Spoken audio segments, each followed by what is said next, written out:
Southern England, January 1944. From a headquarters window inside Portsmouth Command, Admiral Sir Charles Little looks out toward water that no longer feels like open sea. Convoys arrive in steady sequences, not in single dramatic bursts. The movement is continuous, daylight to blackout, tide to tide. He asks for the latest picture. Not a single port, but the entire southern coastline. Solent, Plymouth Sound, every usable anchorage that can float a hull. The number is already large, and still rising. Little has coordinated naval operations for decades. He has seen fleets assemble, and he has watched evacuations improvise order out of panic. But this is different.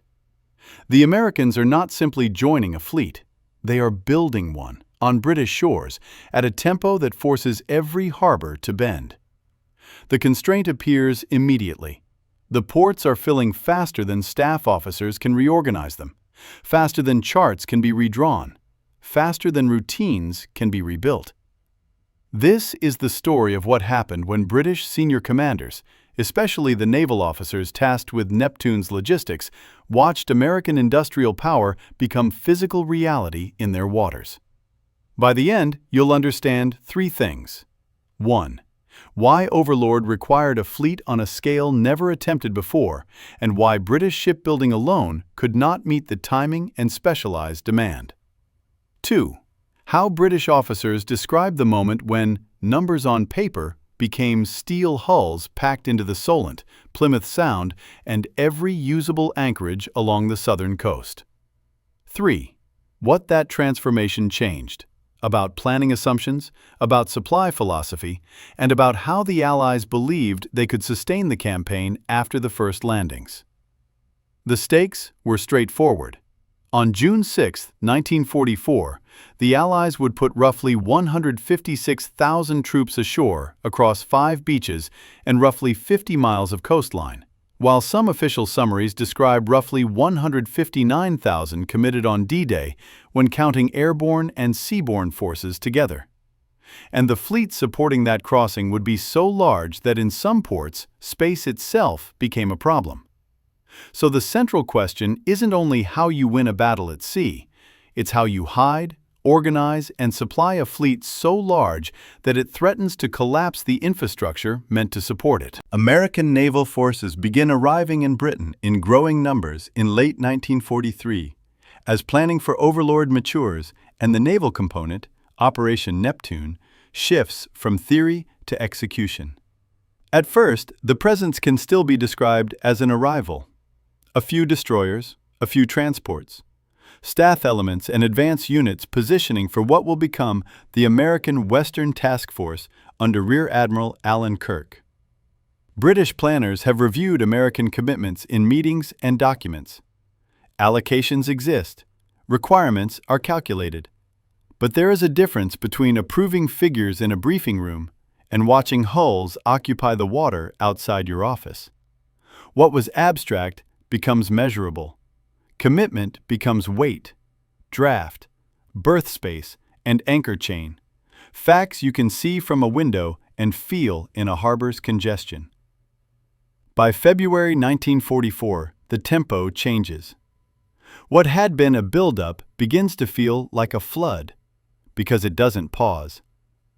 Admiral Ramsay, Naval Commander-in-Chief for Neptune, works from Southwick House near Portsmouth, with a planner's mind and the memory of Dunkirk behind him.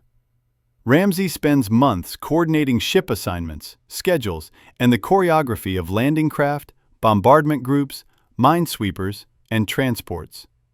On paper, the plan calls for nearly 7,000 vessels of all types. The American contribution is expected to be roughly 3,000, depending on how you define categories and the exact final dispositions.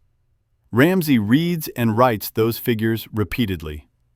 But now he can stand on a deck and count silhouettes. From HMS Largs, used as a headquarters ship during the operation, he watches convoys arrive into the Solent, landing ships, landing craft, escorts, and ancillary vessels flowing into a coastline that is already crowded. He doesn't need imagination. He needs space. And then the next problem arrives. The fleet's growth begins outpacing anchorage management, outpacing the ability to separate lanes, to stagger arrivals, to keep channels clear. LSTs, landing ship, tank, are among the most telling shapes. Blunt bows, flat bottoms, practical ramps. They are ungainly in rough water, but they do something no ordinary transport can do. They beach, unload heavy vehicles directly onto sand, retract, and return for more. Alongside them appear LCIs, landing craft, infantry, large, built to carry troops directly to the shore in organized waves. Harbor officials report anchorages filling to the limit. Some accounts describe lines of ships stretched into sounds and channels, arranged in long, orderly chains simply because there is nowhere else to put them. I cannot confirm every specific distance or subcount repeated in later retellings, but the underlying reality is well attested. Ports are strained, and the southern coast becomes a staging area of unprecedented density. British port commanders begin sending increasingly urgent notes about space. This is not a metaphor. It is geometry. Once the geometry tightens, anchorage becomes a finite resource, one more limiting factor to be managed like fuel, tide, or daylight. The Americans also bring their own solutions. British engineers watch American CBs, construction battalions, commonly known as CBs, assemble and improve port capacity with floating structures and prefabricated components. The impression left on British observers is consistent across many accounts. The Americans arrive not only with ships, but with systems, materials, sections, equipment, intended to expand the port environment itself rather than merely adapt to it. One British liaison officer's diary is often cited to capture the tone of that reaction. I cannot confirm the exact wording as it is frequently quoted today, but the sentiment appears repeatedly. The Americans are not just using British ports, they are building additional capacity alongside them. By late April, civilians along the southern coast see landscapes transformed. Harbors where locals once recognized patterns and rhythms now dominated by hulls and superstructures. And that matters, because now the witnesses are not only admirals and staff officers. It's dock workers, harbor masters, fishermen, civilians, people who measure change by sight lines and shoreline memory. A fisherman in Weymouth, restricted by military controls, later describes looking out and losing the ability to count. I cannot confirm his exact phrasing, but many similar civilian impressions survive. Familiar waters seemed replaced by ships. The sea does not disappear, but for long stretches of coastline, it stops feeling empty. The American presence is not simply more of the same. It includes categories of vessels that reveal a deep industrial approach to amphibious warfare.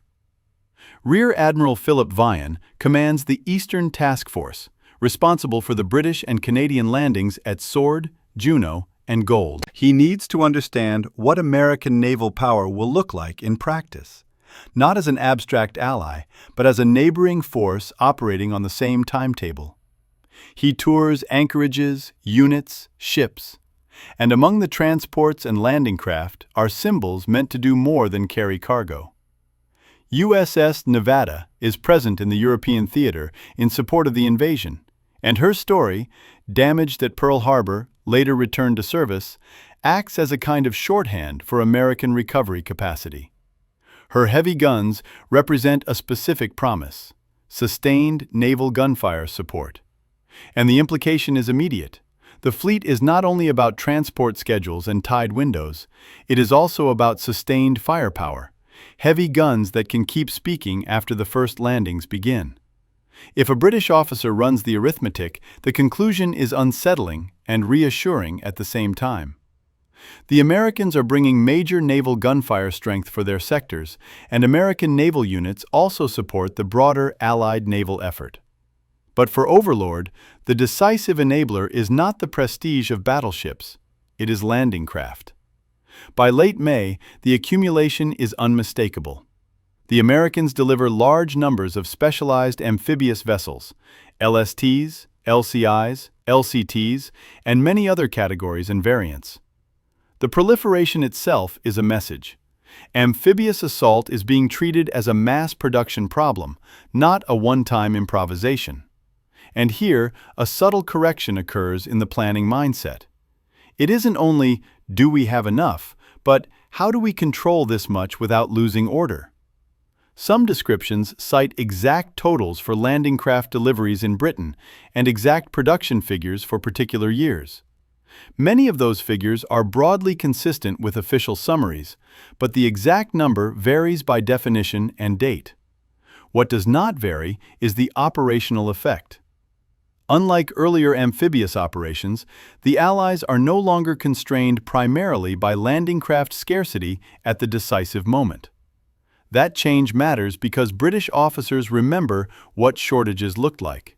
Sicily, Salerno, earlier raids, Mediterranean operations where landing craft availability shaped the plan as much as the enemy did. In 1944, for Overlord, the planning question shifts. Instead of asking whether the craft exist, staff work now asks, where do we store them? How do we load them? How do we dispatch them in sequence? How do we keep them maintained and fueled? How do we prevent collisions and congestion in restricted waters? The problem becomes one of managing abundance. British officers who have fought for years under rationing and constraint recognize that abundance is not automatically simple. Abundance still needs discipline. And abundance brings its own hazards. More ships means more chances for confusion, delay, collision, mistiming, and mechanical failure in crowded water. Captain John Hughes Hallett, involved in combined operations planning and the naval aspects of amphibious warfare, is often associated with the recognition that landing craft supply had long been the limiting factor. I cannot confirm every exact sentence attributed to him in later popular retellings, but the planning truth he represents is accurate. Landing craft shortages repeatedly constrained earlier operations, and Overlord is designed to avoid that weakness. In late May, Weymouth Bay can hold hundreds of vessels in view, with more beyond. The harbor is no longer a harbor, it is a staging grid. The comparison with Dieppe is unavoidable for British planners. Dieppe, in 1942, is remembered as a raid that demonstrates how quickly amphibious operations can become catastrophic under fire, and how limited resources can compound mistakes. The raid's lessons, some tactical, some logistical, hang over planning meetings. Now, in 1944, staff officers plan to land roughly 156,000 men on day one. The number is so large that even veterans of convoy duty and fleet operations must recalibrate their instinct. The scale of American production is one thing, the speed is another. British industry has been mobilized since 1939 under bombing and blockade pressure. Shipyards build and repair, but resources are finite. American shipbuilding is not under Luftwaffe attack. It operates with a different baseline. So British logistics officers end up comparing war economies as much as fleets, scarcity against capacity, repair against replacement, and careful allocation against planned redundancy. British observers repeatedly comment on American manufacturing methods, standardization, prefabrication, assembly line concepts applied to shipbuilding and to landing craft production. Some accounts cite Liberty ship completion rates and landing craft launch totals in specific terms. Exact figures vary by source and definition, and I cannot confirm every precise per-day claim without narrowing to a specific yard and date. But the consensus observation remains clear. American output is not merely high, it is systematized. A British officer's remark is often paraphrased along the lines of, "They are not building ships as individual projects, they are producing them as repeatable units." Whether or not that exact phrasing is preserved verbatim, the conceptual distinction is accurate. And by late May 1944, that distinction is visible in British water. On May 28, 1944, Ramsay convenes senior officers at Southwick House for final preparations. British, American, Canadian, and Free French leaders reviewing the last dispositions. The map is dense with pins and lanes. Task forces, bombardment areas, transport zones, minesweeping channels, assembly points, and timed movements that must occur without hesitation. Ramsay presents the fleet count for Neptune: 6,939 vessels, a figure recorded in official summaries of the operation. One widely cited breakdown lists 1,213 warships, 4,126 transport vessels, and 1,600 support vessels within that total. He also notes the scale of the American contribution, commonly described as approximately 3,000 vessels depending on classification. The stakes rise in a new way here. At this scale, success depends on controlling mass, because mass without control turns into congestion, and congestion turns into delay, and delay turns into exposure. The room absorbs the numbers in silence. Every officer present understands logistics. They understand that each vessel implies fuel, crews, maintenance, routes, and vulnerability to weather. Neptune is unprecedented, not as theater, but as concentration. Ramsay's conclusion is recorded in official terms.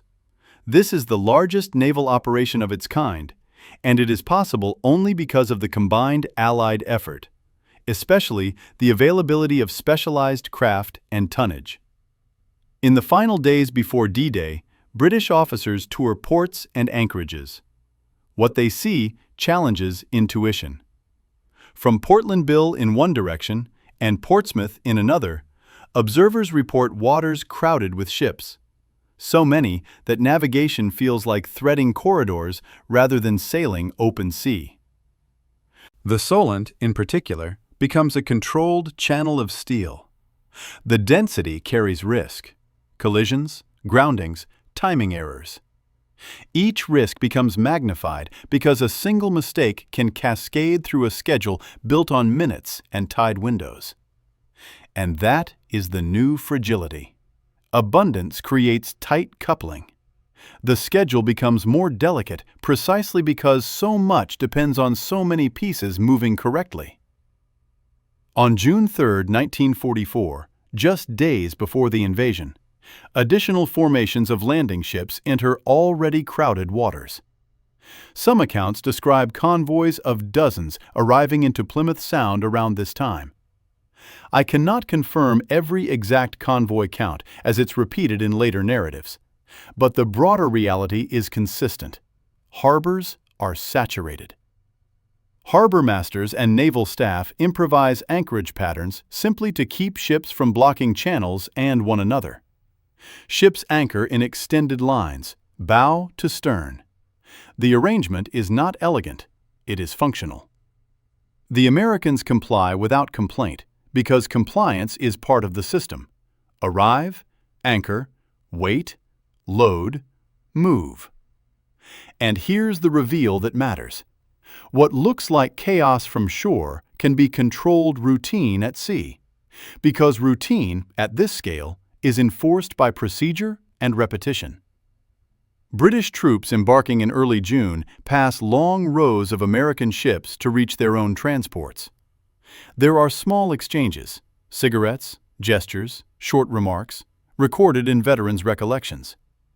I cannot confirm the precise wording of any single sergeant's comment without a specific memoir reference, but the sentiment is common: astonishment at scale and recognition that this is the American way: arrive in volume with margin.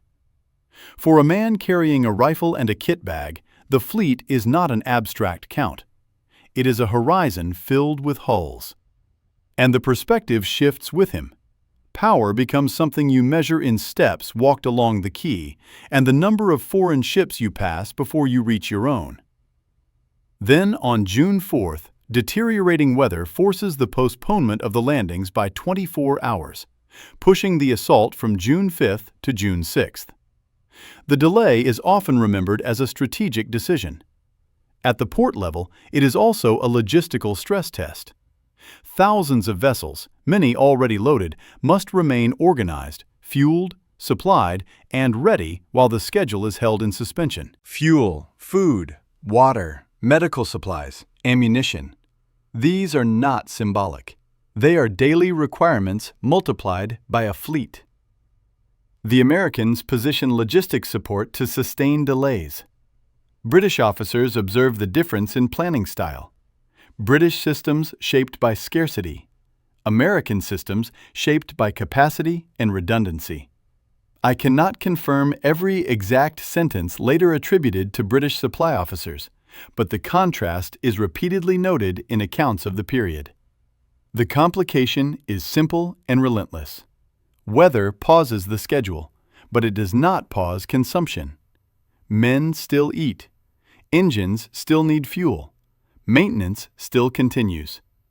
This is not merely cultural, it is the product of different wartime experiences. Britain has endured years of blockade pressure and bombing. Allocation is a habit, and efficiency is survival. America has not been bombed at home. Factories run without Luftwaffe interruptions. Abundance can be planned, and redundancy can be afforded. And as June 5th approaches, the question becomes simple. When the weather window opens, can this fleet move without breaking itself? Can the largest fleet ever assembled execute its choreography under real conditions? Under wind, tide, fatigue, and the friction of thousands of moving parts? On June 5th, the weather improves enough for a decision. Eisenhower gives the order. Overlord begins. The fleet moves. From the western ports, Plymouth, Falmouth, Dartmouth, American task forces begin emptying harbors that have been packed for months. LSTs form long lines into the channel. Transports follow. Escorts tighten formation. The sea becomes lanes. From the eastern ports, Portsmouth, Shoreham, New Haven, British and Canadian forces move simultaneously toward Sword, Juno, and Gold. And the consequence lands immediately. Months of static buildup turn into kinetic movement, and now timing becomes the enemy as much as the Germans do. Minesweepers go first, clearing channels through German minefields. Their work is methodical and exposed. Behind them come bombardment groups. Behind them come transports and landing craft. Behind them come follow-up waves and supply. The choreography is built on tide tables, darkness, distance, speed, and discipline. Admiral Ramsay watches the movement from HMS Largs. He has spent many months assembling requirements and reconciling conflicts, national, technical, and operational. Now the plan is no longer a map. It is motion. Staff officers around Ramsay later describe the moment as the plan working in visible form. I cannot confirm exact dialogue between Ramsay and any individual officer in the moment, but the broader description is reliable. A sense of controlled execution replacing months of uncertainty. A British destroyer commander escorting a convoy of landing ships looks across adjacent lanes and realizes there is no meaningful way to count what he sees. He has done convoy duty in dangerous waters. He has seen large operations. This is something else. The perspective shifts here too. Experienced sailors discover a scale that breaks their reference points, the kind of scale that makes even a professional feel briefly unmoored. By dawn on June 6th, the fleet is off Normandy. At approximately 0550 hours, major naval bombardment begins, heavy guns firing into shore targets. The sound is described in many accounts as continuous and immense. I cannot confirm the exact distance at which it was audible on the English coast in every retelling, but the bombardment is remembered not just visually but physically, felt as a sustained concussion of naval guns. At around 0630 hours, the first assault waves approach the beaches. Thousands of landing craft, wave after wave, move toward 5 separate beach sectors along a wide front. Utah is initially less opposed in the first landings than Omaha, though resistance and confusion still occur and casualties still happen. Omaha becomes a brutal contest, with German positions inflicting heavy losses in the surf and on the shingle. British and Canadian sectors fight their own battles at Sword, Juno, and Gold. Hard fighting, real casualties, but a different tactical pattern than Omaha. What matters for our story is the fleet's function behind each beach. Offshore, numbers become endurance, the ability to keep delivering men and equipment even when the first wave suffers. And at Omaha, that depth matters in the harshest way. The fleet's sheer capacity helps prevent a costly landing from becoming a stalled one, because the pipeline keeps trying again and again. By the end of D-Day, roughly 156,000 Allied troops are ashore in many widely cited summaries, while some official forces deployed committed totals are higher depending on counting method. The invasion succeeds, at cost, under fire, and with dangerous uncertainty. But it establishes the bridgehead. In the weeks that follow, the fleet keeps working. Landing craft run back and forth, supplies move, vehicles roll. Many widely cited summaries state that by the end of June 1944, the Allies had landed approximately 850,000 troops, around 148,000 vehicles, and around 570,000 tons of supplies in Normandy. I cannot confirm a single one true figure for each category without locking to a specific cutoff day and accounting method.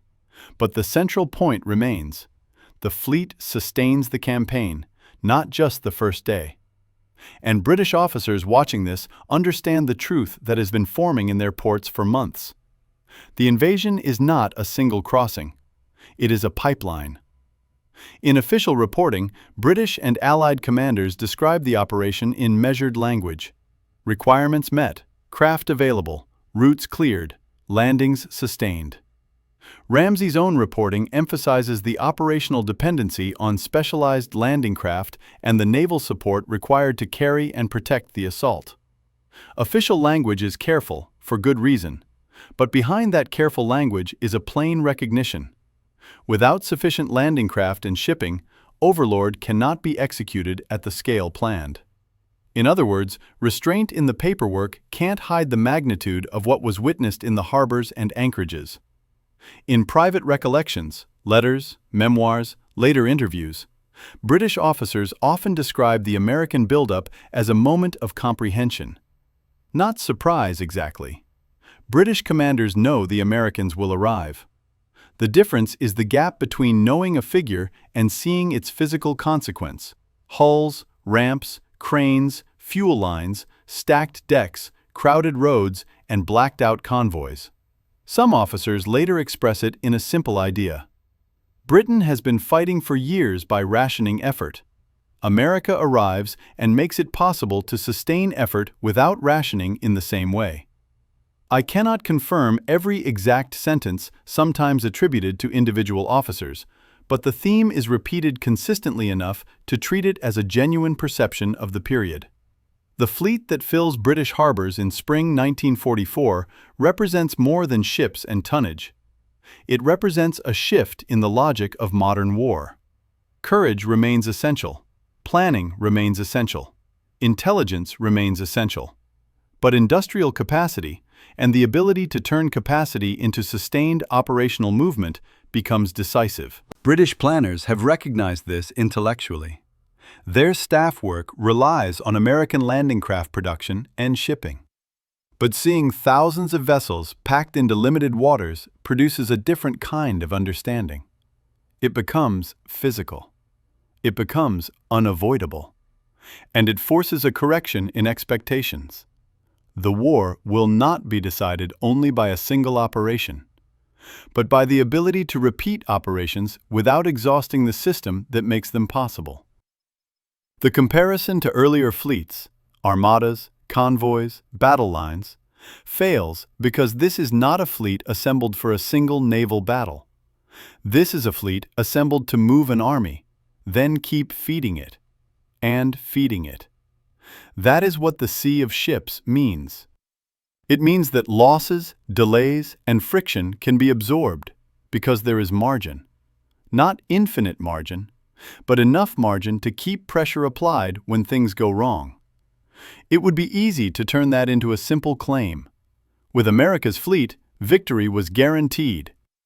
That would be irresponsible. D-Day could have failed. A storm could have shattered landing craft. German resistance could have been stronger in the wrong places. The beachhead could have been contained. The campaign could have bled out. Material abundance enables options. It does not erase risk. What it does do is give the Allies the capacity to sustain pressure after the first shock, especially when the first shock is costly. So the real consequence is not certainty, it is endurance. Capacity increases the probability that the Allies can keep going when the first plan collides with reality. And that is what British commanders see, not merely ships, but a philosophy made tangible. Identify what is needed, then build enough. Enough to absorb disruption, enough to keep moving after casualties, enough to supply armies beyond the first landing. This is why the ports fill. This is why the anchorage charts look impossible. And this is why British officers, raised in scarcity, find themselves watching a different kind of war take shape in their own waters. The D-Day invasion succeeds for many reasons: intelligence, deception, planning, courage, and hard fighting on the sand. But beneath all of it sits the fleet. Nearly 7,000 vessels. A massive American contribution. Specialized landing craft by the thousand. Harbors packed beyond comfort. A logistical pipeline that does not end on June 6th. It accelerates after June 6th. Because the invasion fleet is not only an invasion moment. It is a sustained supply machine, built to keep feeding the bridgehead until it becomes a front. British commanders looking at that fleet do not simply see help. They see endurance. They see the means to keep an army alive on a hostile shore. They see the ability to replace losses. They see the ability to keep applying pressure until the enemy's capacity breaks first. And they understand something many wars have not required at this scale before. Victory in modern industrial war belongs to the side that can sustain operations longest. Not because bravery becomes irrelevant, but because bravery without supply becomes futile. So when British naval officers, and the senior commanders responsible for Neptune's reality, watch American ships fill their harbors in 1944, they are not watching a spectacle. They are watching the practical condition for Overlord's scale. They are watching the war's logic shift in front of them. And they understand what it means. If you want more World War II documentary narratives grounded in what people could actually see, build, move, and sustain, consider subscribing. And tell us in the comments which operation, commander, or overlooked logistical moment deserves this treatment next. Thank you for watching.